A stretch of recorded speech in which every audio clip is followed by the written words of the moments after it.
Merci, chers téléspectateurs. Merci, papa. Merci, chaîne P. Bilingue.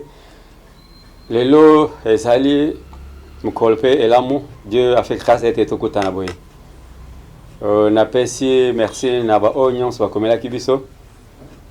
J'ai compati surtout na Oignon, soit côté na problème na courant ou bien na week-end, notamment la catastrophe naturelle locale à Banfula. Je crois, et ça, sur le Kambaholobate. Et comme nango mesano eza mokano ya nzambe moya kolobango ezalité. Seulement nous déplorons les dégâts. Par exemple à la ville province à Kinshasa, il y a eu beaucoup de dégâts.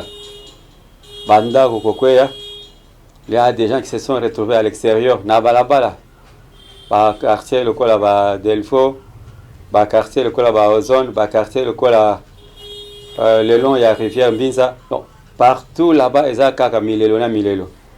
Sans parler na o elekani na ba masina na moni masina Petro Congo le long ya rivière Njili Kingabwa côté Ndano il mettait des bonhommes Salongo et partout à travers la ville et partout à travers le pays. C'est très grave. Espérons que le gouverneur à travers la province va relancer situation ou bien opération à Salongo. Il se trouve la période à Maréchal. Et là, chaque samedi, il fallait Salongo et Salam. On parle de l'assainissement. Il y a ça samedi. Vous pouvez instaurer ça même un jeudi, et ça n'a pas de problème. Mais l'essentiel est que la ville est comme propre et surtout le caniveau. Les lieux où il y a ils sont quand même en bon état. C'est aussi une interpellation pour c'est déplorable. Na bisope population mosana bisoko baka ba matiti na kanyo ezaka ba mvula soki ebandi moni ba mama ba bimina ba matiti na basa pare ko baka na kanyo. Est-ce que vous êtes sûr que mayana ezali en mesure comporter ça na ba matiti? Point d'interrogation. Ce qui est même ngote est bloqué caniveau et s'il ma essaie le retour. Ndé ba conséquence ebele tozo mona. Pozo pesa matiti na bato batamala ba sac na mito. Partout à travers le Congo, il y a un système ya ba jeune ba komi abimi na tongo azui saka tena lipeka matiti eza na Kikwit, eza na Chikapa, eza na Kinshasa, eza na ba province msusu. Et où est-ce qu'ils amènent ces immondices? Parce que côté on a balabala. Et ceux qui mboule noki et comme pas problème. Deuxième point ezali likambo ya accident au Salamaki samedi na niveau ya centre ville à Chikapa. Je vois encore le lieu ezali Kolongwa Kamalenga vers le centre-ville, na niveau de l'aéroport national. Pour bien qu'à l'aéroport, il y a une forme d'aérodrome. Puisque un jour, on a Robert appelé le solo ici, quand on a Tika pendant les années, moi, on a un étage. Pembe, il y a un centre-ville, c'est dû à quoi? L'aéroport, il y a tellement Pembe, il y a habitation que moyen autant de qu'on a un étage. C'est un point. Je ferai peut-être un élément spécial, ceux qui commis sur les liens, parce que c'est ça notre but. Un jour, nous serons là-bas pour l'accepter une réalité. Ça va. Merci. Na moni de konanga rodi si ma caméra. Na moni Edi, na moni David Makanzo. Tout le monde est réuni. Là, je salue quelqu'un qui nous a toujours écrit, de konanga Jean Onoko Kombaka. Merci pour la remarque Nabino. Na moni réagir par rapport à la mission Tosala qui a Congo. Na oyo mususu. Je crois que l'élément est tellement belé, la mission est belé, mais faute de moyens, nous allons permettre de tout servir parce qu'on avait prévu l'émission Makosa ou bien Malewa jusque là, totalité, malgré ce que Salaki, beaucoup de gens m'ont écrit pour l'année, pour l'année. Namoni pe ba mususu balobi bango to invité bango ka mokola émission ya Kolia. C'est bien, to ben Sabino. Problème exact. Mais seulement aidez-nous à travers vos likes, likez l'émission, partagez l'émission, abonnez-vous, comme ça la chaîne Ezokola, et qu'on permettre d'être tout Coca-Cola au Bino Sengabiso. On me pose trois questions sur le discours. Il y a ancien sénateur, ex-président. Tout dépend d'Andeng Boumonela. Mais moi je l'appelle actuel rebelle chef, il y a M23, na AFC. Abatamaki tellement mingi. Tozo lo ba Kabila Sanagom. Ti tozo sala élément au Kabila Sanagom. Il est arrivé depuis hier dimanche vers minuit. Quand on dit déjà minuit, on commence déjà lundi na tongo. Na katimini ndenge bakino balobaka. En clandestinité, comme il avait fui le Congo clandestinement, il est rentré aussi clandestinement. Pourquoi Kabila a préféré s'adresser aux Congolais ou bien s'adresser à ses partisans à travers un média étranger et puis à partir de l'extérieur? Un ancien de la présidente de la République, il mérite quand même des honneurs. Mais lui n'a pas voulu cela. Il a préféré déshonorer, déshabiller à commander à Komiana. Il se demande, mais pourquoi ça qui vit sur Kalaona Kabila yaki comment il est venu rentrer. Il y a un square publiquement, parce que Arobata Malsus, Aropesa sur raison que nos mouvements les a été. Supposons maintenant que Ngai ou bien Mutumsus a Kitagoma na minito a Kepembe na Nanga, Baolobani. Kaza camarade Nanga a Keko consoler, Bazana Matanga, au moins ba image de Zolekawa, Baolingoma, Naba Sina Bazemi, Nanga, Batemi na Bakan, Balati Basapato à cher. Mais ici, Bazol Babino, Nabino Gano, c'est que du Saint-Jouisseur. So, oh Bango Balati, oh Bango Musalo, Makambo Basala Kuna. Ils sont tout le temps na Boutou, Bazana Baboite, comme Bazo Melaba Masanga, Bazo Bina. Qui trompe qui? Qui trompe qui dans cette aventure? Nanga yaki comme libérateur na Baolingoma. Baolingoma ngwana wa komikuna na basina bazemi. So libération ya ngwana.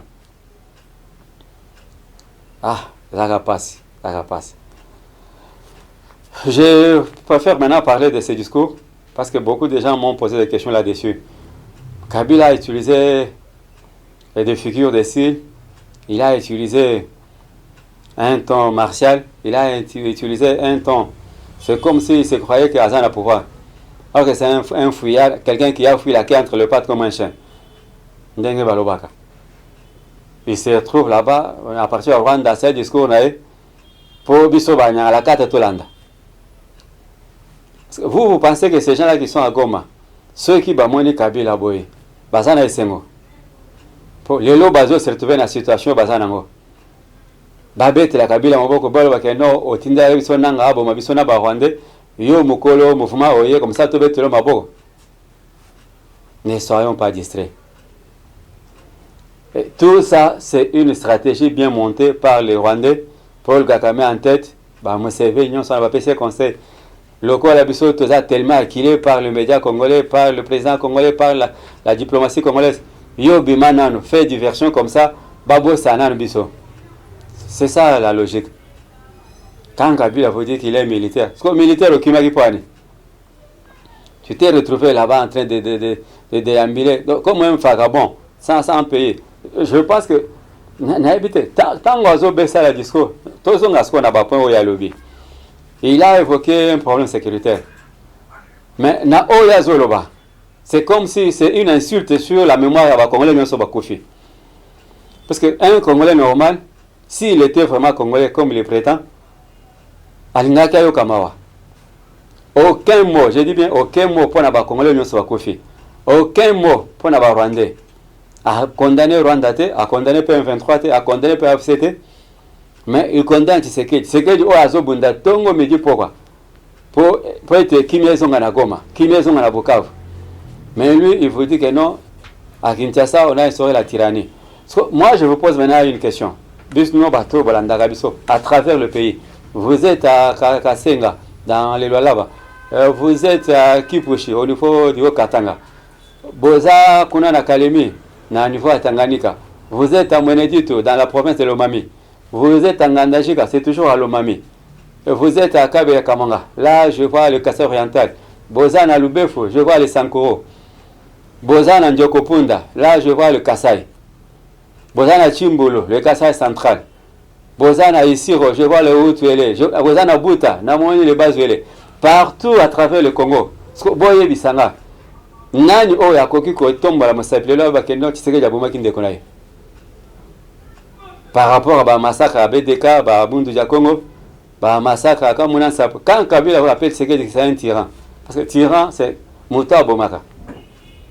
Un tueur, à vrai dire, un criminel. Moto alinga komona makila na Kabila na Tshisekedi na sopi makila ba Congolais. parce que kobenga pe Kabila ngo pe saka pe honneur na Kanambe na Tshisekedi na Nyabomi bat. Deuxième point, il évoque la dictature. Mais monsieur, n'a évité. Na bateau ba komelako ba biloko ana. Dans leur conscience, bateau sekao. Moto a commelé le discours ana. Dans sa conscience, bateau sekao. Quand toi tu parles de dictature, n'a évité. Peut-être définition à mot dictature, n'est évité. Au évite signification mot dictature, c'est alors que tu l'utilises. Na yo na Tshisekedi qui est démocrate. Tshisekedi t'a laissé tout le temps libre. Aux Alakiawa, aux autres tambola ndengo lingi, au Kepe, aux Zongi, Batigala Kotungisote. Et tu as fui de toi-même. Au lobby, Kabila, Tshisekedi est devenu dictateur, Yosa démocrate. Si tu étais démocrate, Rossi a Koufate. Si tu étais démocrate, Chebe a Koufate. Si tu étais réellement démocrate, Kapanga a Koufate. Et quand cette histoire me revient en tête, Nathalie ba image ba makamona kutaina ngona niveau Kasai central makamaba kamona sab et que ce monsieur a osé sous koloba nazo moi c'est comme si batango bakamona sab ba se kwa kaka balande si ozali babundu ja Congo ba se kwa kaka balande nyonso balande si kwa nyonso ozali. Tous ces gens que tu as affamés à travers le Congo, les lots ceux qui Congo les lots les lanzala mboka ezo souffrir na ezana pasi. Ceux qui ont salé qui musala, au salé qui a tabilanga. Yo nande qu'on a batata pour ceux qui ont salé qui a tabilanga. Les locaux congolais ont la beauté. Mais tellement vous étiez venu à mission, Batinda a une mission par Louis Michel, va appauvrir le Congo, va les rendre des esclaves. Parce que les locaux, quand ils savent, ah, mission n'a pas quitté, fallait la zone à sous. Il y a qu'une cérémonie comme tu l'as fait avec l'AFC, avec le M23. Maintenant, tu veux nous dire que non. Qu'est-ce que tu n'as pas fait? Ou bien, qu'est-ce que tu as oublié de faire? Point est tellement épelé, mais je ne vois même pas pourquoi je dois répondre à cet imbécile.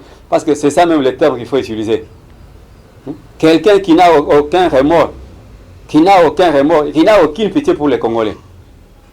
Donc, tu vas vendre na Goma, au Kiti na Goma, et tu penses que non, Goma Tracien ou bien les Kivoussiens, voilà quelqu'un qui nous a tués, avec Ovan Sabiso.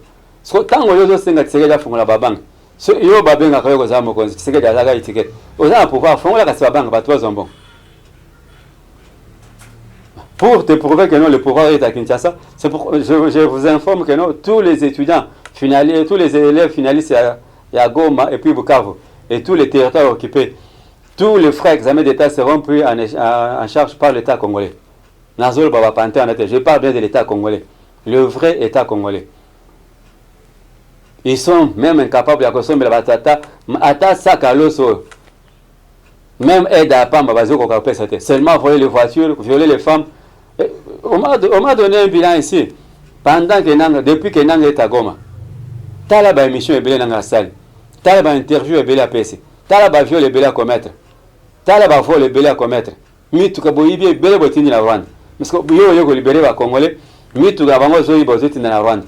Oyo ko libéré les Congolais, basi na bango zo violé, mususu ba komina bazemi, mususu ba kobota bana ba kisimbi lokola ba Rwandais. To koma sko na mboka ni. Yo libérateur. Tout c'est comme ça que Kabila s'est rendu à Goma en tant que chef de M23 AFC. Qu'est-ce qu'il est allé faire? À Kende ko vérifier. Il vous dit qu'il a une réunion à tenir avec un. Parce que Nanga va se la gagner chaque jour. Une réunion, il va tenir. Il y a une mission à Pessa qui n'a pas. C'est pour maintenant faire l'évaluation. Nanga a Pessa qui a une mission. Où est-ce que vous en êtes? C'est tout ce qu'il est allé faire. À quelle est l'évaluation? Il y a un crime à commettre. Et vous pensez que la justice congolaise va rester comme ça, muette? Là, je vois le procureur, monsieur le procureur Mfonde. Au lieu de la distraction, il y a Makambo, il y a Moutamana, député. Il serait mieux de lancer mandat d'arrêt contre ces gens. C'est ici qu'on devait reconnaître les magistrats à Yambo Kanabiso. Qui sont les vrais magistrats? C'est le moment, il fallait Boyebana. Un magistrat a fait, peut-être, a déposé plainte à niveau tel contre telle personne. Congolais à niveau AS. Maintenant, vous êtes là en train de poursuivre Moutamba, qui est votre supérieur. Moi, Moutamba qui est supérieur au procureur, son supérieur hiérarchique, mais bino bozo tinde ya motamba aya ko répondre pas na bino. Je ne sais pas, dans le mécanisme ça se fait comment? On va demander aux spécialistes pour expliquer est-ce que ça se fait de cette façon-là? Est-ce que ça se passe ainsi dans la constitution na biso? Est-ce que ça bongo? Ou bien ezali kaka ba aventure na bino bozo ka bossa la po boli ambongo? Ou bien vous voulez répondre à un agenda caché? Remettez-vous en cause dans cette histoire, revenez au bon sens pour que l'État fonctionne. Nazozonga na discours ya Kanambe. Kanambe vous dit quand il était là, le Congo était bien. Tata, mbongo nyonso ezaki ya ba projet ya Congo. Yo na matata bozui. Lelo na moni pepe dazo recruter. Oh no bakangi Martin. Mais Martin c'est la pièce même, la pièce maîtresse. Oh ya zui ba mina pesi ba Ougandais, ba Rwandais, apesi ba Kenya, apesi ba Tanzanie. C'est Martin Kabolelo si vous ne le savez pas. Qui détient la signature ya Bamine? Aujourd'hui, l'État congolais se retrouve dans le secteur minier, non c'est ce Kenda. Na niveau Jacques Camille, kuna eloko ezala kasute. Na otu ele, kuna eloko ezate. Kuna nanga wakabola kina famille na ye. Museveni a eu parti na ye. Mwana ya Museveni a eu parti na ye. Kagame Koto a eu grande partie à Roubaix. Et tout ça pendant le règne de Kabila. Il vous parle de l'accord. Je réponds maintenant à cette histoire de l'accord.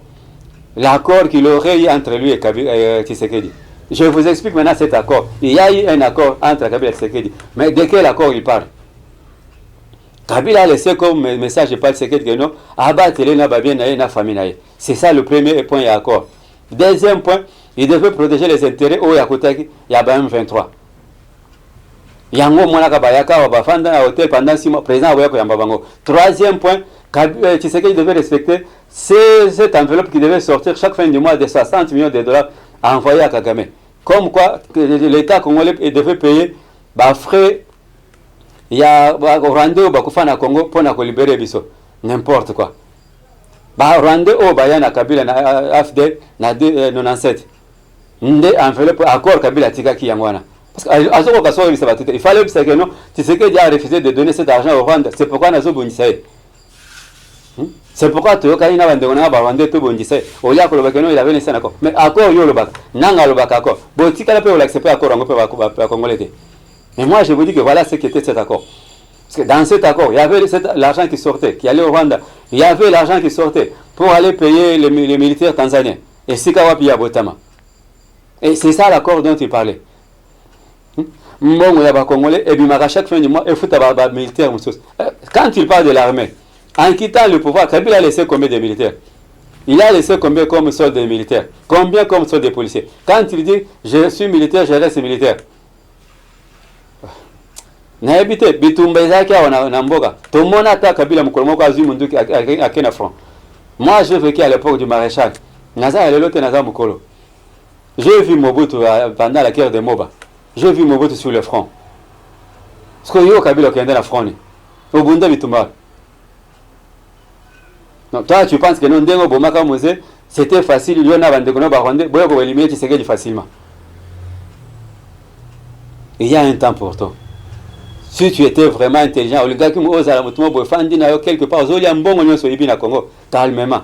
Mais comme tu as accepté de servir encore tes maîtres, les lots, tu vas te retrouver dans des embarras. Pendant que moi j'étais là, le Congo allait bien. Congo allait bien.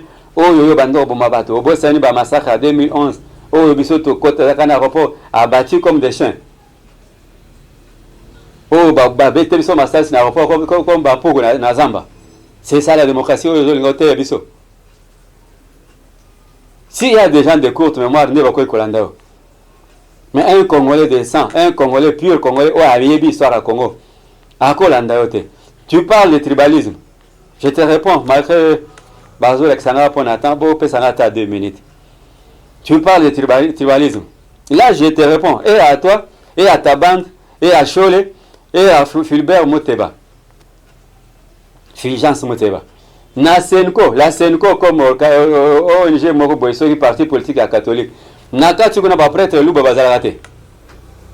So boye bisangana no. Pour nini boko ko bimsepe un monseigneur Louba pe azala pe président Senko.